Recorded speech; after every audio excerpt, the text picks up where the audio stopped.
하나님은 영이시니 예배하는 자가 영과 진리로 예배할지니라. 아멘. 아멘. 우리 하나님께 찬송 올리겠습니다. 찬송가 418장입니다.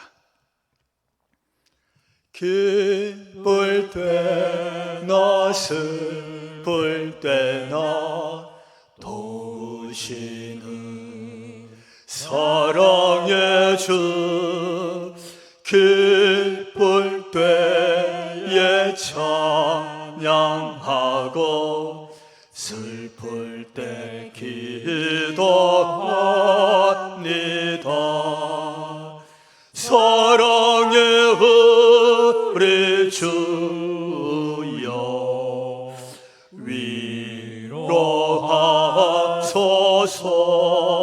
위로하소서. 임마누엘 주여 새 힘 주소서. 병들 때야 괴로울 때 도우시는 위로의 주, 믿음으로 간구하니 연약함 고쳐 주소서. 사랑의 우리 주여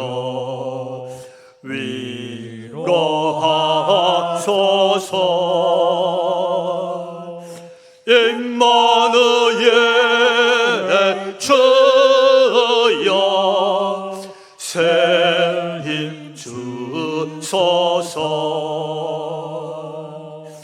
바쁠 때나 고달플 때 도우시는 능력의 주, 힘이 없고 그칠 때에 내 손을 잡아 주소서. 사랑의 우리 주여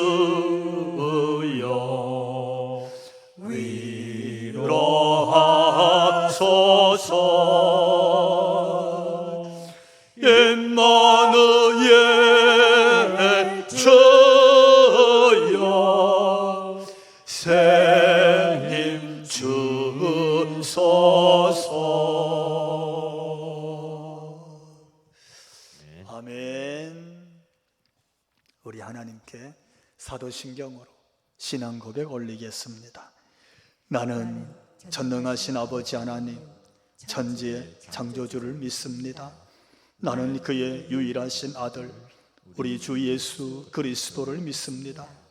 그는 성령으로 잉태되어 동정녀 마리아에게서 나시고 본디오 빌라도에게 고난을 받아 십자가에 못 박혀 죽으시고 장사된 지 사흘 만에 죽은 자 가운데서 다시 살아나셨으며 하늘에 오르시어 전능하신 아버지 하나님 우편에 앉아 계시다가 거기로부터 살아있는 자와 죽은 자를 심판하러 오십니다. 나는 성령을 믿으며 거룩한 공교회와 성도의 교제와 죄를 용서받는 것과 몸의 부활과 영생을 믿습니다. 아멘. 하나님 말씀 같이 봅니다. 마가복음 14장 31절로부터 42절에 있는 말씀입니다. 우리가 함께 한 절씩 교독함으로 하나님께서 주신 말씀으로 받겠습니다. 31절.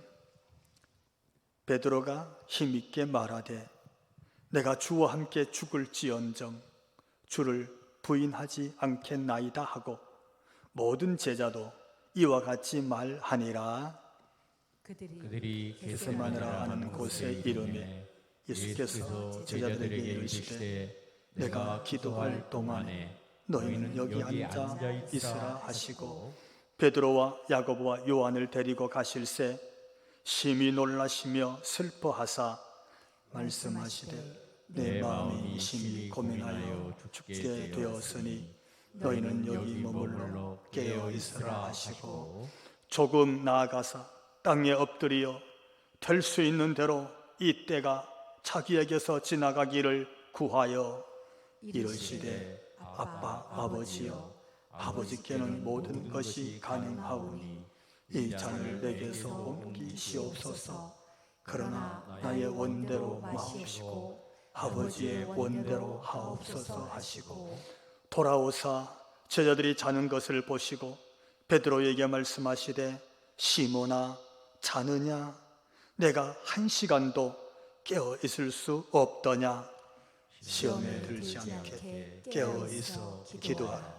마음에는 원이로되 육신이 약하도다 하시고 다시 나아가 동일한 말씀으로 기도하시고 다시 오사 보신즉 그들이 자니 이는 그들의 눈이 심히 피곤함이라.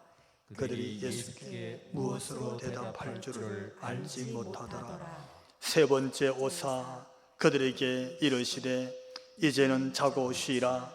그만 되었다. 때가 왔도다. 보라 인자가 죄인의 손에 팔리느니라. 일어나라 함께 가자. 보라 나를 파는 자가 가까이 왔느니라. 아멘. 할렐루야. 아멘. 오늘 우리 주님이 이곳에 찾아오신 줄로 믿습니다. 아멘. 우리를 찾아오신 주님께서 우리의 마음을 만져주시고 우리의 아픔을 감싸주시고 우리의 연약함을 회복해 주실 줄로 믿으시면 아멘 합시다. 아멘. 할렐루야. 아멘. 주님의 그 임재하심과 감싸주심과 치료하시고 회복하심을 경험하는 참으로 우리 인생의 복된 예배, 거룩한 주일 꼭 되시기를 다시 한번 주님 이름으로 축원합니다. 아멘. 오늘 본문을 보면서 예수님께서 너희가 나를 버리리라 이런 말씀 앞에 제자들이요 그야말로 장담을 하고 있는 모습을 보게 됩니다. 본문에서 제자들의 그 장담, 아주 자신감이 그야말로 충만한 모습이죠. 우린 예수님의 공생의 기간 중에서 마지막 한 주간 사역, 그 마지막 한 주간 사역에서 예수님의 어떤 중심되는 참 소중한 사역, 그것을 하나 예로 들라라고 말씀하면 아마 모두가 예수님이 베풀어 주신 성찬 예식, 그 다음에 세족식, 아마 이 둘을 꼽을 수 있을 겁니다. 오늘 본문의 배경이요, 성만찬을 딱 마치신 예수님이 그 자리에서 이 말씀을 하시는 거예요. 본문 바로 앞에 14장 27절 가서 보면 예수께서 제자들에게 이르시되 너희가 다 나를 팔리라 이렇게 말씀하시는 거예요. 정말 예수님 자신이 우리에게 어떻게 희생해서 주실지 떡을 떼어 주시고 잔을 나눠 주시면서 그 거룩한 성찬 예식을 한 그 자리에서 얘들아 너희가 오늘 다 나를 버릴 것이니라, 정말 엄청난 충격적인 그런 선언을 하시는 거예요. 그 말씀 앞에 제자들이 결코 아니라고 예수님께 강력하게 그렇게 반발하듯이 말씀합니다. 그 중에 한 예를 오늘 31절에 기록했는데 베드로가 한 얘기예요. 같이 읽어봅시다. 내가 주와 함께 죽을지언정 결코 주를 부인하지 않겠나이다 하고 모든 제자도 이와 같이 말하니라. 아멘. 주님, 같이 죽을지언정, 나도 죽는 자리에 같이 뛰어들지언정 주님을 결코 부인하지는 않을 것입니다. 그렇게 장담을 하는 것이죠. 사실 지난 3년 예수님의 사랑을 받은 제자라면, 예수님께 콜링 받아서 사도가 되고 예수님의 가르침을 직접 눈앞에서 다 받았고 예수님의 사역을 그 현장에서 같이 동력한 제자였다면 이건 어쩌면 당연한 일이에요. 예수님을 부인할 수 없지요. 어떻게 예수님을 떠날 수 있겠어요? 그렇게 장담을 했습니다. 그리고 오늘 본문 그 연장선상에서 예수님이 이렇게 말씀하시는 거예요. 한번 따라해 봅시다. 여기 앉아 있으라. 여기 앉아 있으라. 바로 그 연장선에서 주신 말씀이 오늘 본문입니다. 지금 예수님은 그러니까 성찬식 그리고 세조식을 마친 그 밤에 제자들을 데리고 겟세마네라는 동산에 올라가셨습니다. 거기서 주신 말씀이에요. 예수님이 그 밤에 겟세마네라는 곳에 왜 가셨을까 하면 오늘 본문에 이렇게 기록하고 있어요. 이것도 한번 더 따라해 봅시다. 내가 기도하는 동안 예, 그곳에 올라가셔서 그렇게 말씀하시는 거예요. 내가 여기서 기도할게. 우리는 예수님의 기도하는 모습을 가만히 보면서 기억해야 됩니다. 예수님의 기도 장면은 성경에 여러 곳에 기록되어져 있습니다. 예를 들면 예수님께서 공생애를 시작하시자마자 그는 광야에서 40일 금식하며 기도하셨습니다. 그리고 예수님은 새벽에 일찍 일어나서 이렇게 기록했어요. 습관을 따라 한적한 곳에 가서 성부 하나님과 영적 교제를 위해서 늘 습관처럼 그렇게 기도하셨다고 성경이 소개하고 있습니다. 그것뿐만 아니라 종일 사역을 하셨어요. 종일 오병이어의 기적의 말씀을 현장에서 베푸시고 그 사역 이후에 저자들은 다 배를 타워서 갈릴리 바다를 건너게 하시고 자신은 또 한적한 곳에 가셔서 밤이 될 때까지 하나님 앞에서 그렇게 기도하셨습니다. 그렇게 기도하셨던 예수님께서 오늘은 성만찬 이후에 겟세마네에 가셔서 내가 여기서 기도할 동안에 이렇게 말씀하시거든요. 오늘 본문의 기도는 어쩌면 예수님의 공생애 3년 동안 있었던 그때 기도와 좀 다른 측면이 있습니다. 우선 장소가 그냥 한적한 곳, 예수님이 홀로 이렇게 말씀하지 않고 겟세마네라고 기록하고 있어요. 사실은 겟세마네라는 장소만 들어도 예수님께서 어떤 심정으로 기도하셨을는지를 우리가 예측할 수 있습니다.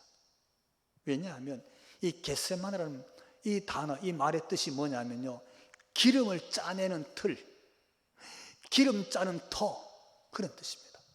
아마 이 감난산의 겟세마네라는 곳에 그 올리브 열매를 따갖고 그걸 찧어서 거기서부터 기름을 짜내는 그런 유착기가 아마 거기 있었던 것 같아요. 그래서 그 이름을 겟세마네라고 부르는 거예요.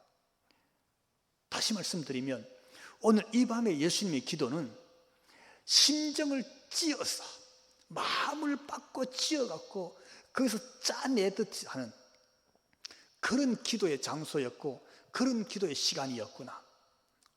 그분의 기도의 한 장면을 더 소개하면 그 밤에 그렇게 기도할 때에 얼마나 용을 쓰고 몸부림을 쳤든지 땀이 쏟아지는데 뭐처럼 빗방울이 떨어지듯이 그렇게 기도하셨다고 그랬습니다. 그게 겟세마네 기도입니다.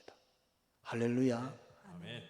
이런 기도 아마 성도 여러분도 살아오시면서 어쩌면 한두 번은 다 해보셨을 거예요. 가슴을 찢어내듯이 하는 그런 기도, 예수님이 그렇게 기도하신 거예요. 그 기도의 장면, 다른 곳에서 기도하는 예수님이 한적한 곳에 늘 혼자 하셨어요. 새벽에도 그랬고 광야 40일도 그랬고, 그리고 한적한 저녁에 사역을 마치고도 제자들은 다 미리 보내고 홀로 앉아서 기도했는데 오늘 본문의 기도가 조금 달랐어요. 어떻게 달랐느냐 하면 32절 이렇게 기록하고 있습니다. 예수께서 제자들에게 이르시되, 따라해 볼까요? 내가 기도하는 동안에 너희는 여기 앉아 있으라. 할렐루야. 아멘. 무슨 얘기입니까? 내가 기도하는 동안만큼이라도, 오늘 이 밤에 내가 기도하는 이 시간만큼이라도 너희가 내 옆에 좀 앉아 있어 달라 요청하는 내용이 들어있는 거예요. 겟세마네에 올라가신 이유가 여기 있었던 것 같아요. 세족식 이후에 제자들을 다 데리고 올라가잖아요. 왜 11제자를 다 데리고 갔을까? 옆에 앉아 있어 달라는 거예요. 그렇게 청을 하고 있어요. 왜요? 주님의 마음을 좀 헤아려 보라는 거예요. 그때 그 기도, 겟세마네 기도 시간에 예수님이 어떤 심정이었을는지 오늘 본문을 통해서 우리가 볼 수 있습니다. 어떤 기도 하셨을까요? 예수님의 기도 내용이 오늘 35절에서 36절 두 절에 기록하고 있는데 제가 자막으로 중간에 요약을 했어요. 같이 한번 읽어봅시다.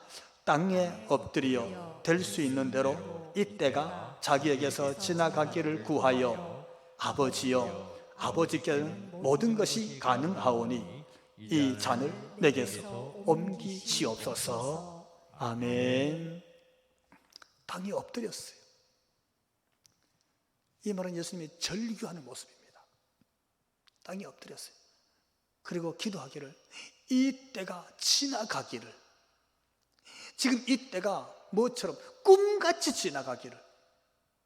지금 나뭇가지가 흔들리고 나무가 뿌리째 뽑힐지도 모르는 그런 큰 바람이 불어요. 근데 이 바람이 지나가기를 예수님께서 땅에 엎드려서 아버지요, 아버지요, 이 잔이 내게서 지나가게 하옵소서 이러면서 지금 기도하고 있는 거예요.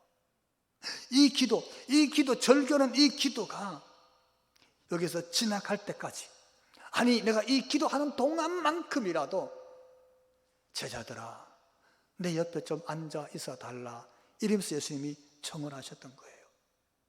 이 말씀을 가만히 놓고 보면 내가 지금 이런 큰 잔을 받게 생겼으니까 베드로야, 야고보야, 제자들아 너희들도 좀 대신 좀 받아달라. 이 잔을 내가 다 감당해야 되는구나. 그러니까 너희들도 같이 좀 이 잔을 감당해 달라. 이 짐이 너무 무겁구나. 그러니까 내 대신 너희들이 좀 더 줄여무나. 너희들이 힘을 합치면 이 잔을 지는데 훨씬 더 가볍지 않겠느냐. 예수님께서 대신 짐을 져달라, 대신 잔을 받아달라, 너희 대신 이 잔을 네가 받아 마셔라, 그렇게 말씀하신 게 아니었습니다. 여러분, 그냥 옆에 앉아 있어 달라는 거였어요. 내가 기도하는 동안, 내가 이 잔으로 씨름하는 동안, 내가 여기 땅에 엎드려서 이것을 내가 몸부림치고 하나님과 절규하는 동안에 그냥 옆에 앉아만 있어 달라. 주님이 그렇게 청하고 있는 모습을 오늘 본문에서 우리는 보게 됩니다. 저는 예수님이 겟세마네 이 기도하는 장면의 모습을 묵상하면서 어쩌면 오늘 지금 예수님이 동일한 말씀을 저와 우리 교회와 한국교회에 주시고 있는 것 같습니다. 예수님께서 한국교회야, 너희가 내 옆에 와서 좀 앉아 있어 줄래? 한국교회 모든 목회자들아, 한국의 모든 지도자들아, 오늘도 교회 와서 예배드리는 성도들아, 내가 이 기도 제목을 가지고 절규하면서 아버지여 부르면서 하는 이 기도하는 동안만큼이라도 내 옆에 와서 좀 앉아 있을 수 있겠느냐 하시는 것 같아요. 어떻습니까, 여러분? 두 번째, 주님이 왜 겟세마네에 가셨을까? 저희들을 다 데려와서 옆에 앉아 있어라 이렇게 부탁하신 주님 말씀과 함께 동시에 따라해 봅시다. 베드로와 야고보와 요한을 데리고 가시더니 아멘. 11 제자를 다 데려가셔서 옆에 여기 앉아 있어 달라 라고 말씀하신 예수님은, 그리고 베드로와 야고보와 요한은 따로 더 데리고 더 옆에 더 가까이 앉게 하셨어요. 왜 그러셨을까요? 여러분, 베드로가 누굽니까? 야고보는 누구고 요한은 누굽니까? 베드로는요, 지금 여기 예루살렘에 오시기 전에 그들이 예수님과 함께 오기 전 가이사라 빌립보에서 예수님을 향해서 이렇게 고백했던 인물입니다. 주는 그리스도시요 살아계신 하나님의 아들이시니이다. 아멘. 예수님이 얼마나 기뻐하셨는지, 얼마나 좋으셨는지 예수님께서 마태복음 16장 17절을 보니까 이렇게 말씀하십니다. 바요나 시몬아, 내가 복이 있도다. 내가 천국 열쇠를 너에게 주리니 내가 땅에서 무엇이든지 매면 하늘에서도 매일 것이요, 내가 땅에서 무엇이든지 풀면 하늘에서도 풀리리라. 아멘. 할렐루야. 아멘. 주님이 그렇게 축복해 주셨어요. 베드로의 신앙 고백을 들으신 주님이 타요나 시몬아, 네가 정말 복이 있구나. 천국 열쇠를 예수님께서 베드로에게 주신다고 선언하셨어요. 얼마나 좋으셨겠어요. 그가 베드로입니다. 여러분, 요한이 누굽니까? 우리가 요한복음 19장 26절 보면 예수님이 친히 사랑하는 제자로 표현되어지고 있습니다. 예수님의 사랑을 참 많이 받았던 것 같아요. 주께서 사랑하는 자에게, 그가 요한이에요. 야고보요. 제자 중에서 제일 먼저 순교하는 인물입니다. 앞으로 늘 주님 함께 했어요. 예수님께서 예루살렘 오시다가 중간에 어디요? 변화산에 올라가시잖아요. 산 위에 올라가시거든요. 다 제자들 밑에 있었어요. 누구? 베드로와 야고보와 요한을 데리고 올라갔습니다. 예수님의 변모하는 모습을 현장에서 봤던 인물이 이 세 사람입니다. 이 셋을 겟세마네 기도하는 자리에서 더 가까이 불렀어요. 베드로야, 야고보야, 요한아, 내 옆에 와 앉아라. 왜요? 이유가 있었습니다. 오늘 본문 39절에 보니까요, 예수님이 그들에게 자기 마음을 얘기합니다. 예수님의 심정을 얘기하려고 베드로와 야고보와 요한을 가까이 부르신 거예요. 이렇게 말했어요. 내가 심히 놀라시며 내가 심히 슬프다 그러시요. 여러분, 하나님의 아들입니다. 그분 말씀에 파도도 풍랑도 잔잔해지고 조용해졌습니다. 그분 말씀에 죽은 자도 다시 살아나왔습니다. 생명의 주인, 자연을 다스리는 초자연적인 하나님의 어떤 신적 능력, 그가 하나님의 아들 예수님입니다. 할렐루야. 아멘. 그 예수님이요, 내 마음이 두근거리고 너무 놀라서 진정이 안 되고 내 마음이 너무 슬프다 그러는, 슬픔을 그대로 토해내시는 거예요. 누구에게? 베드로, 야고보, 요한에게. 그 다음 말씀이 34절에 있는데, 이 말씀 제가 요약해서 앞부분을 자르고 우리 자막으로 한번 같이 읽어봅시다. 내 마음이 심히 고민하여 죽게 되었으니 너희는 여기 머물러 깨어 있으라. 아멘. 베드로야, 야고보야, 요한아, 내 마음이 너무 아파서 죽게 되었다 그랬어요. 여러분, 정말 마음이 아프면요, 가슴이 찢어지는 것 같습니다. 심장이 찢어지는 것 같아요. 숨을 쉴 수가 없어요. 예수님이 그 얘기 하시는 거예요. 내 마음이 너무 아파서 가슴이 찢어지는 것 같구나. 그러니 너희는 가까이 여기 앉아서 좀 자지 말고 내 옆에 깨어 있어라. 예수님이 그렇게 말씀하시는 거예요.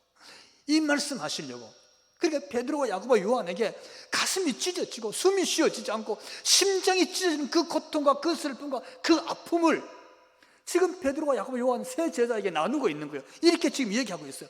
베드로야, 내가 숨을 쉴 수 없다. 진짜 죽을 것 같아. 그러니 너는 내 옆에 앉아서 좀 깨어 있어라. 왜요? 예수님의 이 마음은요, 십자가에서 못 박혀서 견디는 그 아픔, 그 마음보다 더 큰 아픔이에요. 가시가 안 쓰여지고 채찍에 맞고 온몸이 피투성이로 찢어지는 그런 고통보다 더 큰 고통이 마음이 아픈 거예요. 가슴이 아픈 거예요. 숨을 쉴 수 없고 심장이 찢어지는 그런 고통을 쏟아내는 거예요. 이 고통이 뭡니까? 십자가의 아픔보다 더 큰 아픔이 뭐예요? 예수님의 십자가의 고통보다 더 큰 고통이 뭡니까? 그건요, 아버지 하나님과의 단절입니다.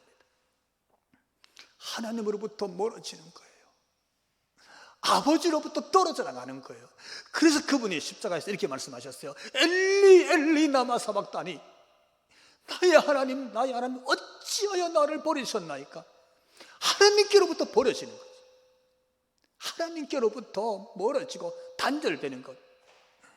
예수님이 겟세마네에서 지금 그걸 놓고 기도하는 거예요. 내가 이렇게 아버지로부터 버려져서 단절되어서 십자가의 길을 가고 있는 이 사건 놓고 지금 땅바닥에 엎드려서 절규하면서 내가 이렇게 아프다, 내 가슴이 이렇게 아프다고, 이렇게 힘들다고, 이렇게 슬프고, 이렇게 내가 절규하고 있으니까 베드로야, 야고보야, 요한아, 나는 내 옆에서 좀 자지 말고 깨어서 함께 앉아달라, 이렇게 말씀하셨던 거예요. 근데 여러분, 참 이게 불행하게도 11 제자가 다 엎어져서 자버립니다. 베드로도 야고보도 요한도 다 누워 자버립니다. 한 제자도 함께 옆에 앉아있지를 못합니다. 예수님이 2번씩 깨웠어요. 와서 어찌 너희가 1시간도 원 어클락이잖아요.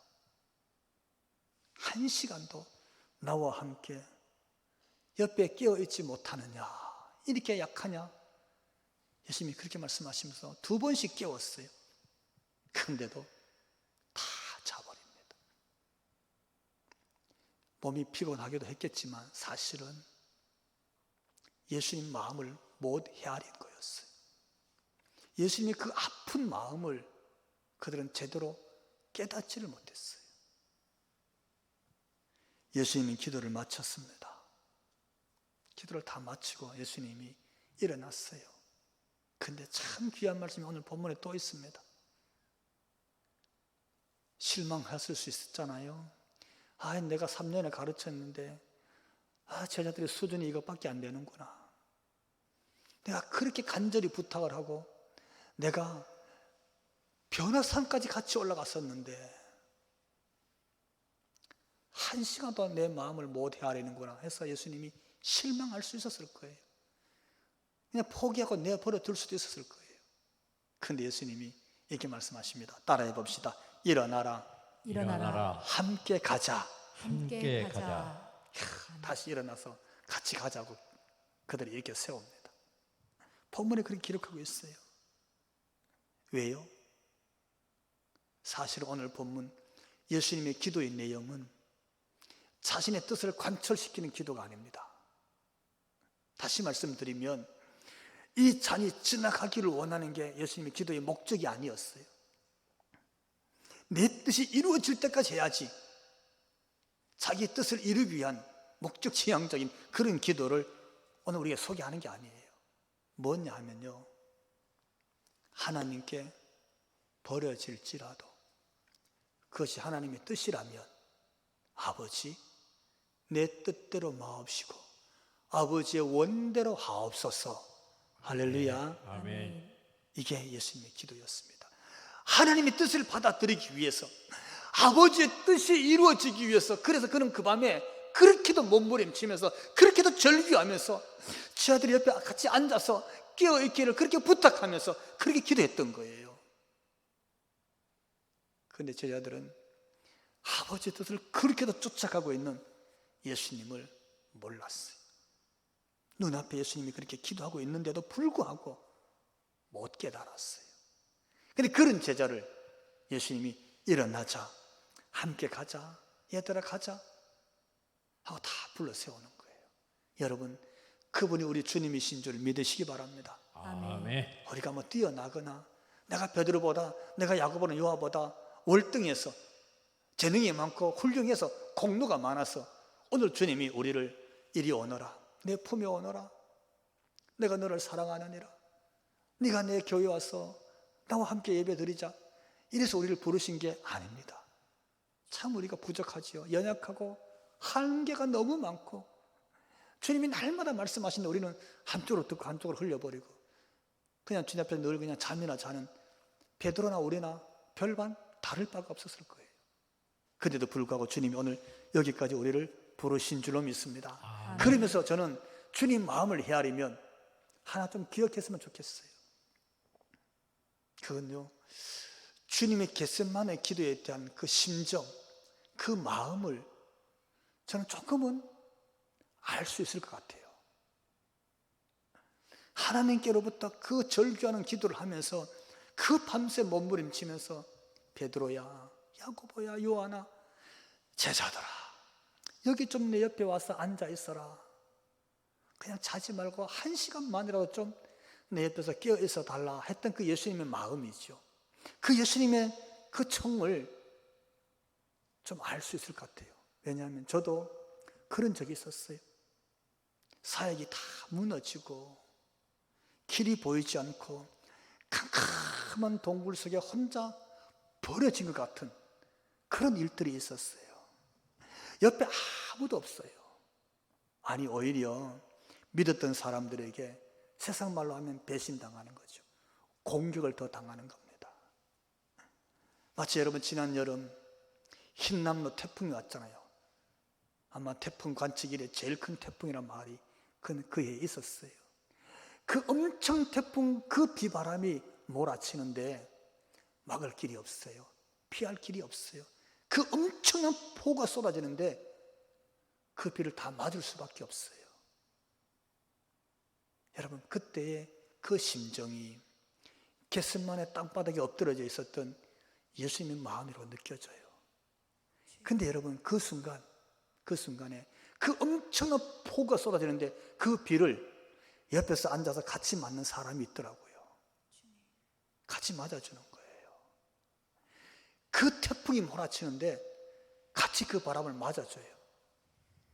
밤새워서 통곡하고 기도하고 우는데 기도의 자리 옆에 앉아 있는 거예요.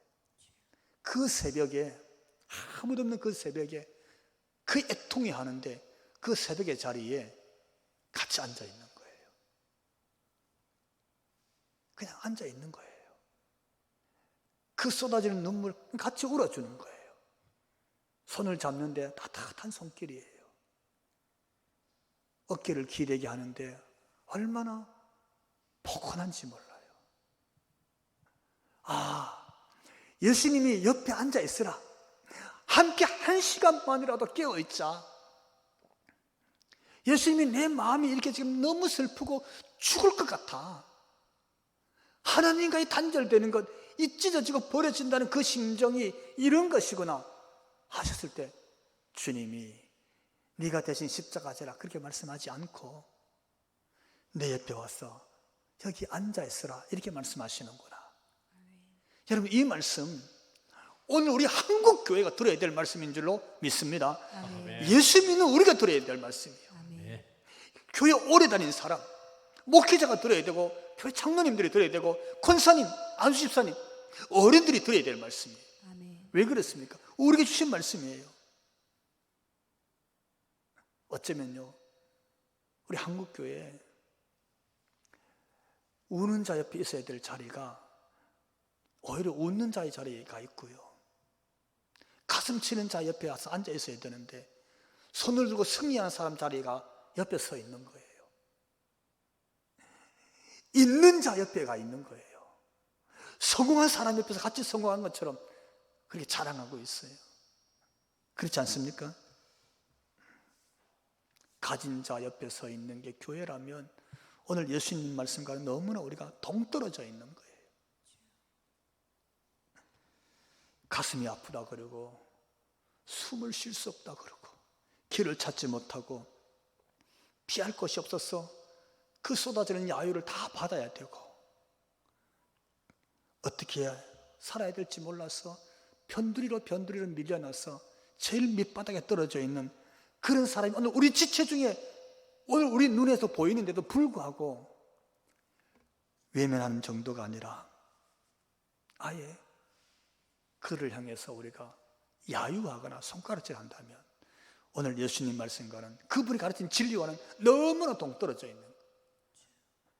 누가 예수님 앞에 있는 겁니까? 누가 예수님 옆에 앉아 있는 사람입니까? 누가 예수님에게 이런 말씀을 하면서 예수님, 나는 예수 잘 믿었습니다, 예수님을 잘 따르고 있습니다, 예수님 말씀대로 살고 있습니다, 순종합니다, 이렇게 말할 수 있겠어요? 누가? 우리는 예수님 말씀을 기억해야 되는데 마태복음 25장에 가면 예수님께서 천국 비유를 하십니다. 그날에 심판하신 주님께서 한쪽은 양을, 한쪽은 염소로 나누어서 양에게 하나님이 천국에 대한 약속을 하십니다. 구원을 약속하시는 것이죠. 그런데 거기 이런 말씀이 있습니다. 마태복음 25장 35절 36절 두 절 말씀인데 제가 요약을 했어요. 줄인 자에게 먹을 것을 주고 목마른 자에게 마실 것을 주고 나그네를 받아들이고 헐벗은 자에게 옷을 입히고 병든 자를 찾아가 위로해 주고 감옥에 갇힌 자에게 와 주는 것이 내게 한 것이니라. 아멘. 아멘. 그들을 예수님이 오른쪽 양으로 구별합니다. 그들이 내 옆에 있었던 자라는 거예요.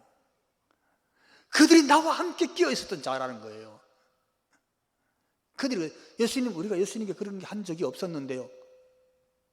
아니다 그럽니다. 그런 자에게 한 것이 곧 내게 한 것이라 마태복음 25장 40절에 그렇게 기록하고 있어요. 우리 마태복음 25장 40절 말씀 제가 자막으로 올렸습니다. 같이 읽어봅시다. 너희가 여기 내 형제 중에 지극히 작은 자 하나에게 한 것이 곧 내게 한 것이니라. 아멘. 여러분, 너무 비약이 아닙니다. 주님께서 그렇게 말씀하셨어요. 십자가의 길은 주님이 지고 가셨습니다. 주님이 마실 잔이었고 주님이 지실 고난의 짐이었습니다.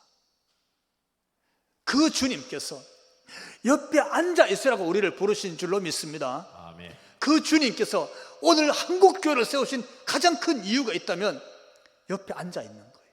아멘. 누구에게? 가슴이 아팠어, 슬펐어, 숨을 쉴 수 없는 자, 죽을 것 같은 사람 옆에 주님이 여기 와서 앉으라 하시는 거예요. 아멘.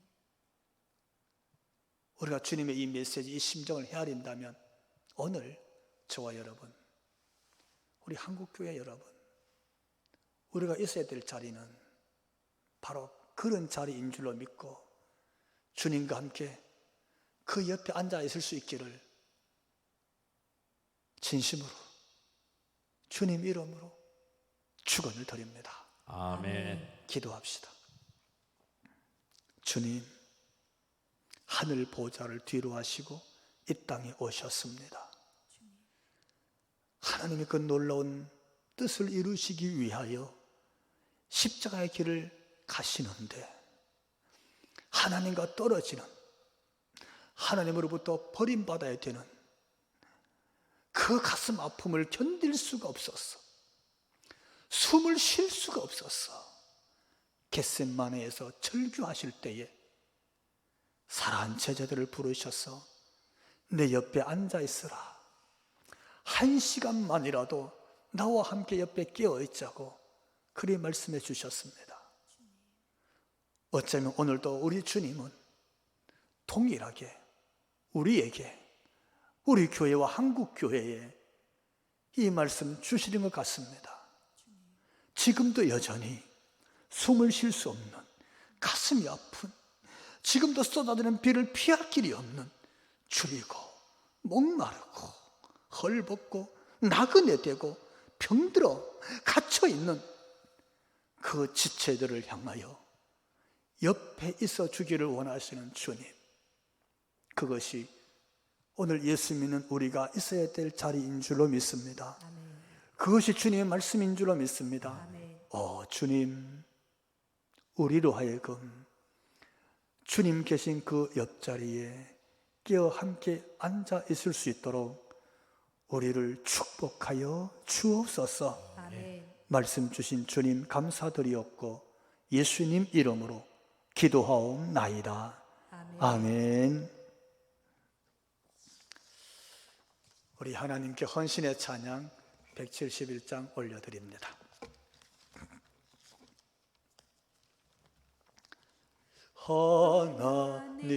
하나님의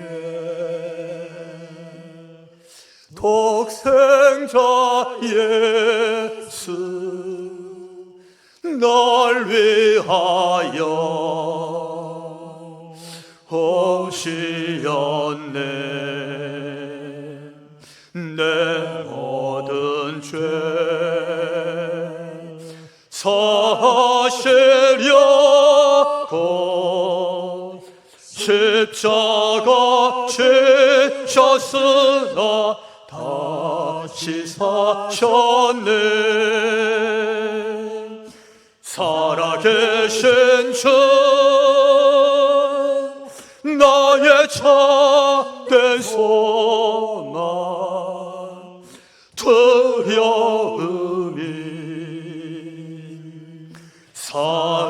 사라지네 사랑의 주내 갈길 인도하니 내 모든 삶의 기쁨을 정말하네 살아계신 주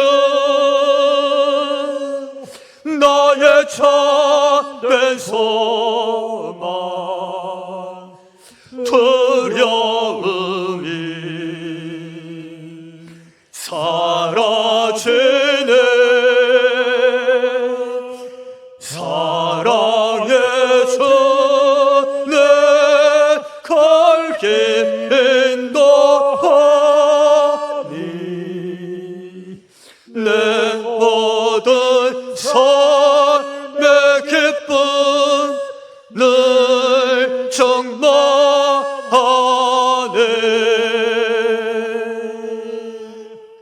아멘.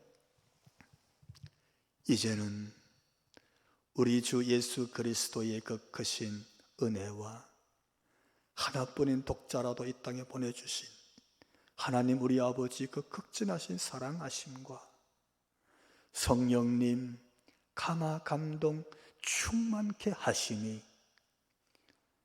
여기 옆에 앉아 있으라 말씀하신 주님 말씀을 마음에 새기고 오늘도 연약한 우리 지체 옆에 앉기로 마음에 결단하고 머리 숙인 우리 모든 성도들 머리 위에와 저들로 인하여 가정 위에 가정의 권속들과 성합의 터전과 나가서 이 나라 이 백성 한국교회 위에 지금부터 영원토록 함께 하시기를 간절히 축원하옵나이다. 아멘.